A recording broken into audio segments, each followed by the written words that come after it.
Anybody notice anything interesting? Anybody notice anything ugly?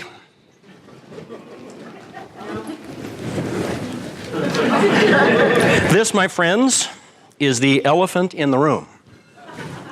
I found it in a gallery in Asheville on a back shelf because nobody wanted it. It was on sale, and I thought, I need an elephant in the room because every time I do change work in all my client settings, at some point someone will say, well, you know, Ron, there's an elephant in the room. So I thought, okay, let's objectify it. We have an elephant in the room. It's agreed. And it is ugly.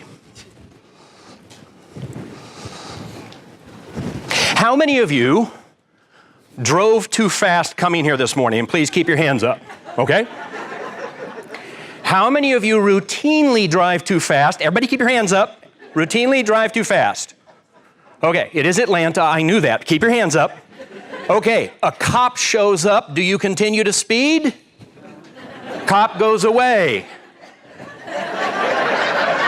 Cop shows up. Cop goes away. All right, if you weren't watching, essentially everybody's hands keeps going up and down like a little, spring. So that's actually what you need to know about this problem of change and how we lead a transformation. I want to give you just a little bit of change theory. If you're interested and you're a geek, you can Google a guy named Kurt Lewin, who's the father of change theory, L-E-W-I-N. Rich body of work, lots to learn. My job is to give you a primer on that and to have a little fun while we're doing it. So here's what you need to know. Everything exists, everything, because of two sets of forces. One propelling, one restraining. Example, I'm stationary because gravity is pulling me down and the force of the platform is holding me up. Therefore, forces down, forces up, I'm stationary. Take away any of the forces and I collapse or float. Y'all want to see me float? Yes. Me too. This is the nature of all change. It looks like this. Propelling forces push. Restraining forces act like a coil spring. We push and then they recoil. That's what this was. The cop is the push, right? The cop goes away, things go back. Anybody have this experience in your clubs, in your world? We do something, we motivate them, we speak to them, and then what happens? This. That's the phenomenon. It's a human phenomenon in all change efforts. If you want to roll out something like a Pathways program, such as Toastmasters is introducing, you got to understand these forces are at work. Everything in your culture is resisting, except the stuff that's pushing. That's why it is the way it is. That's what you need to know about change. And here's what we've learned about this. Push strategies are rarely sustainable. The cop, we can't put a cop on every road all across America to keep people from speeding. It's just not practical. Just like you can't constantly be motivating. It simply won't work. In fact, the challenge for this in many, many cultures is we think motivation is the magic elixir. It's not. That's why so much of our motivational work doesn't work. Because we have got to deal with the restraining forces. We have to deal with the restraining forces. Typically, that's through things you usually hear like training work can do that. Knowledge. Doing things to remove obstacles. Many, many things we can do.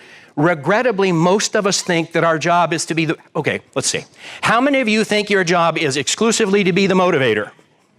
Good, you got the lesson. Actually, this is where leadership really gets the job done. It's actually easy to motivate. It's not so easy to deal with restraining forces. And so the result of this is you got to do both. So what we're talking about here is an ecology. Just in case you don't know what an ecological approach may mean. The ecological approach, a perfect example, I do a lot of work in public health, and one of the areas I've been working in for a long time is the prevention of tobacco use. 20 years I've been working there. And one of the scourges in tobacco use is young people starting. Let me tell you what the data, the most recent data I saw, says about that. Not because I'm here to preach about the sins of tobacco, but you need to understand this. It's an addictive process. If 100 young people pick up tobacco products before they're of the age of majority, where they'll make better decisions, 57 of them will be smoking on the day they die. Yeah, that's why the tobacco companies want to target young people. Most of them will be using the same products they used when they started. On the day of their death, 92% wish they were not using tobacco. Okay? So how do we tackle something like that? Every parent in America, every grandparent in America, every public health official says, don't smoke, don't smoke, don't smoke. That's motivational, that's push. So what we learned in that particular part of the world is if you increase the price because young people don't have money. Taxes. I know you hate taxes, they work. Restrict access. That's why people who buy tobacco have to show a card, their ID card, to restrict access. Those are the two primary variables. The third is we restrict exposure to tobacco smoke, which can keep us from getting kids started. So it's a beautiful example. We love to talk about personal responsibility. Okay, who believes in personal responsibility? Do you know what the data says? It doesn't work because you are steeped in an ecology. And if we don't deal with the ecology, most people don't change. Not because you don't have willpower, not because you're not a good human being, but because the forces you're working against are so difficult to work with, addiction to tobacco being a really good illustration, that if we don't do something, we can't change the person because the person exists in an ecology. So that's the geeky stuff. That's the only geeky stuff. Here's what I want to do. Why are we talking about elephants? Anybody? If you have a credible answer, I'm going to give you an elephant. They're big. Who said big? You said big. I'm going to come down because if I throw this and whack somebody on the head, they're going to really get mad at me. Okay. They're big. Fair enough. What else? Why are we talking about elephants? They're what? They got great memory. They're hard not to notice. They're hard not to notice, especially if they're ugly and sitting on the stage, right? Yep. What else? Why? I'm sorry? Say more. Everyone has elephants in the room. They sure do. There's no place that don't have elephants. One more. They're hard to hide. Yeah, okay, great. Let me tell you, my goal here today was to do a couple of very simple things. We would call this a primer. I could talk for several days about change work. And I'm good, but I'm not that good. Let's talk about what you need to know. Here's what you need to know about that elephant in the room. It has mass and a mind of its own, and it will win. That's it. This is true of behavioral change. This is true of group change. This is true of cultural change. Elephants have mass, a mind of their own, and they will win unless several things happen. Someone's got to be the rider. Now, what did Kim ask you all about your role? Go first. Go first as? That's the rider role. If you've ever watched elephant training, someone takes charge of the elephant. They do it in all kinds of ways. Someone's got to claim it. You can't abdicate it. Somebody's got to claim it. Got to have a rider. Otherwise, what does the elephant do? Whatever it wants to, right? And it can make a mess. Let's just be honest. Second piece. The elephant has to get cues, nudges, and supports to help it move in another direction. Why? Because it has mass and a mind of its own, and unless you give it cues and nudges and supports, it won't go someplace different. It just won't. That's not because it's a bad elephant, that's because that's what we're up against. And the third piece is there better be a clear destination. You do not want an elephant balking. There better be a clear destination. There better be good reason for it. Anybody here ever heard the, why are we doing this change? Anybody heard that? Yeah. You want to explain this to me? Happens all the time. That's a sure sign the elephant's having some troubles. There better be some goodies at the end. Telling them that it's a good thing for them won't convince the elephant. There might be some pineapples along the way, maybe some papaya, maybe some straw for good fodder, maybe a nice drink at some clear water in a waterfall. That's all the things along the way, and at the end, you better make sure that it produces what you said it was going to, otherwise what's the elephant going to do? Whatever it wants to do, right? You lose because of the restraining forces. If you don't get it there securely, the elephant will always go someplace else than you want it to, and it will win because it has mass and it has a mind of its own. This comes from a book which I'm going to recommend.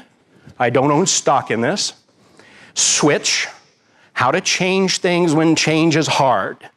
It's one of the best frameworks for how to think about the change problem at a conceptual level.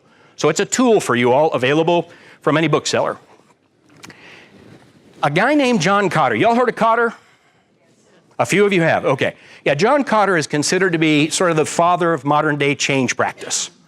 And he has a thing called the 8-step change process, and it's summarized here. In short, and I'm going to read the parts that are in the parentheses, because they're the punchline. We need a good and compelling reason to go someplace. Someone better be leading. Clarity of direction is essential. We better know where we're going, and if you don't, what's the elephant going to do? Whatever it wants to. Many hands make light work. It is the rare leader in a volunteer organization that can create change single-handedly. Many hands make light work. Deal with the problems. Nothing is worse. Anybody? I had this experience. I tried the Pathways product. My first experience was I couldn't get there. I called the organization. They said, well, that's because your district hasn't adopted yet. And I said, okay, great. When can I do that? And they told me when. So I went on then, and I couldn't get there. Now, what's my elephant doing right now? What do you think it's doing? Right? I'm frustrated. My elephant inside of me. Turns out that you have to figure out how to pick the right club so you can get where you need to. Well, that was in my case because I'm multiple clubs. Some of you probably learned this. Turned out the link they gave me didn't work. You following? The elephant is not having a happy time right now. Finally, we got it solved. And it's a stand-up. I'm not meaning to criticize it. I'm using it as an illustration of how when problems aren't dealt with, the elephant goes off and does whatever it does, including things like complaining. Maybe, come on, who's heard some complaining? Come on, I know of course it may be some of you are complainers, I know that. You're a bell-shaped curve, some of you are complainers, and some of you are cheerleaders, and that's just the way it is. Deal with the problems. We gotta have some progress. We need some success. The elephant needs to have a win. Any way you can create a win is a good way to create a win. Give it a win, give it a papaya, give it a pineapple, give it some straw for fodder. Persist over and over and over. I was working with a leader one day who said, Ron, I told him this 17 times. What is wrong with him? I said, well, is there any evidence they understand it? No, there's something wrong with him. I said, who's the leader? Oh. Then whose problem is that? Okay? It wasn't. We have got to find a way to persist. And then we have to embed the change in the culture. If you don't anchor it in the culture, things don't change. You have to take steps to do that. People regress. Anybody have experience with that? People in your groups regressing? Yeah, it happens all the time. I thought we taught them that. Well, yeah, we taught them that last year. Oh, and Kathleen Bingaman says, we've been teaching that for 15 years. That's part of what we have to do is keep anchoring in the culture, keep persisting over and over again, train them again, dig in, deal with the problems again, over and over and over again.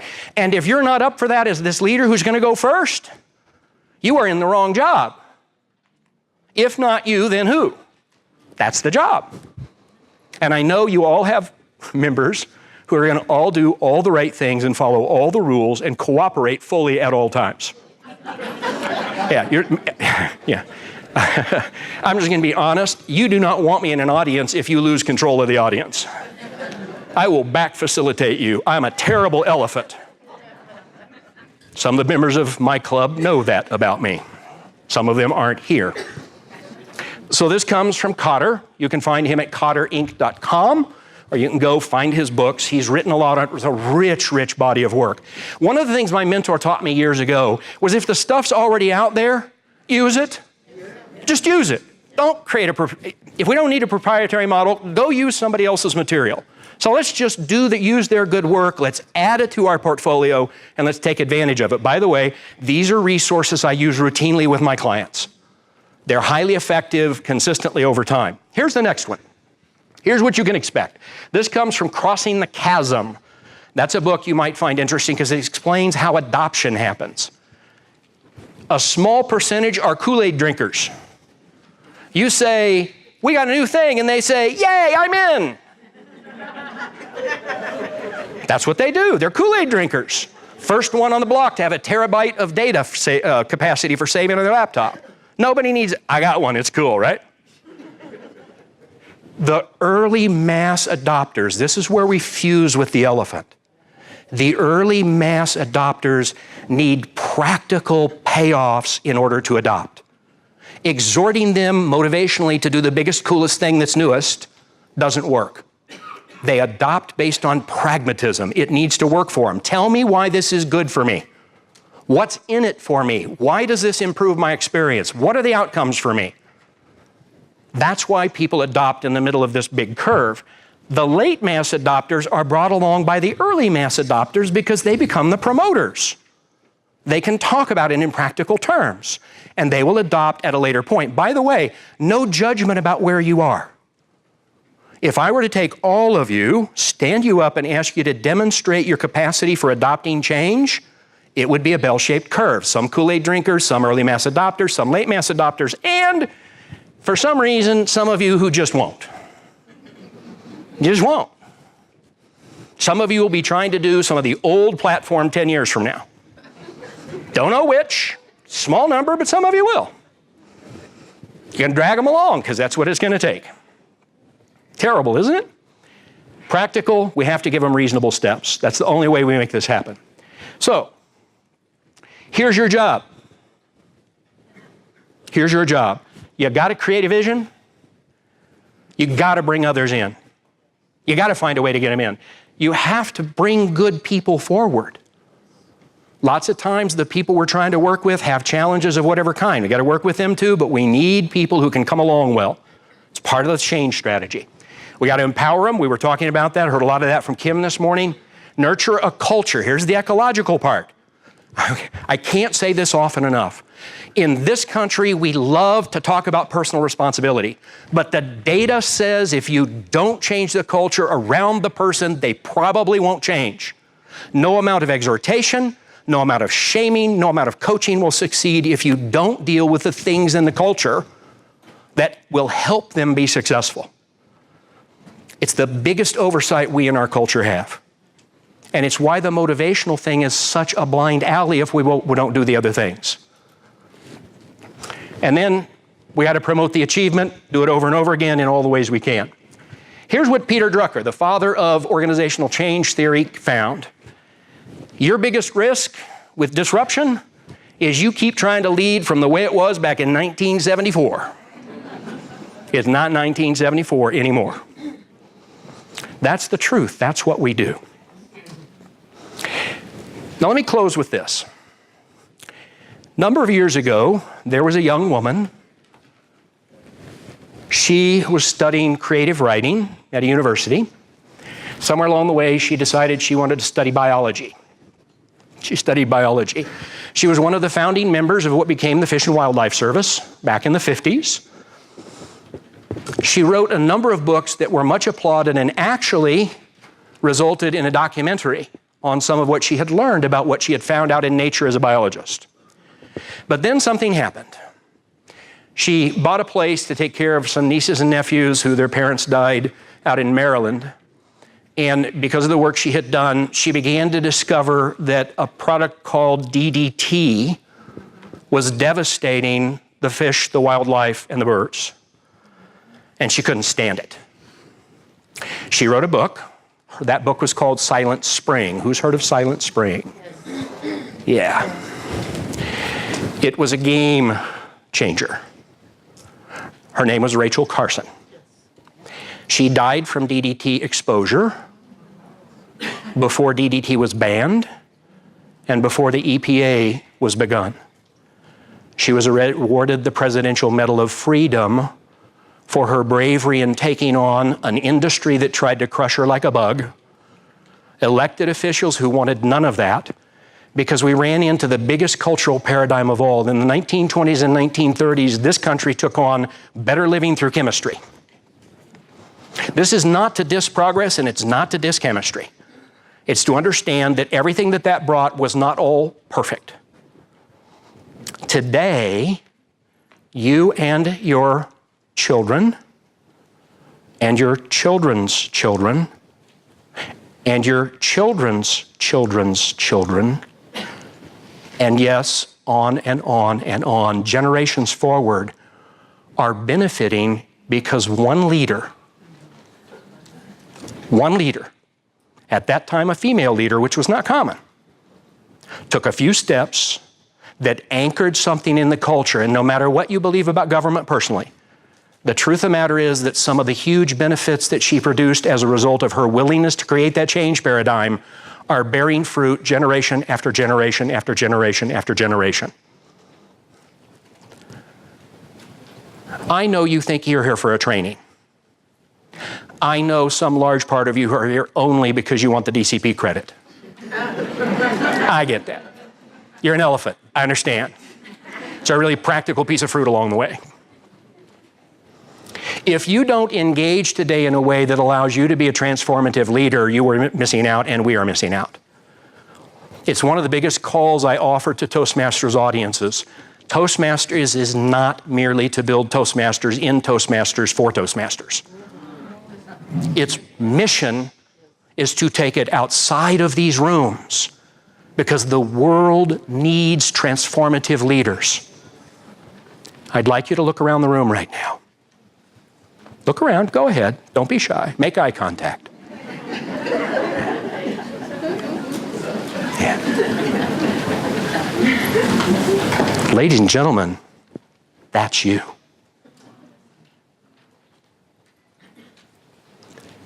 Get into those sessions like the world depends on you as a leader. It probably does.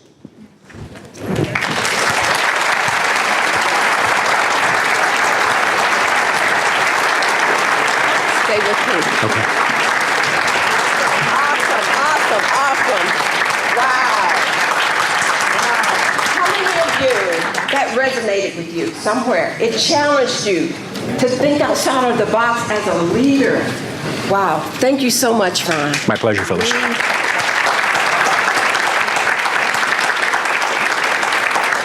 And on behalf of the district, we'd like to thank you by presenting you with this appreciation certificate to let you know how much you make a difference and how much we appreciate you. Thank you, Phyllis.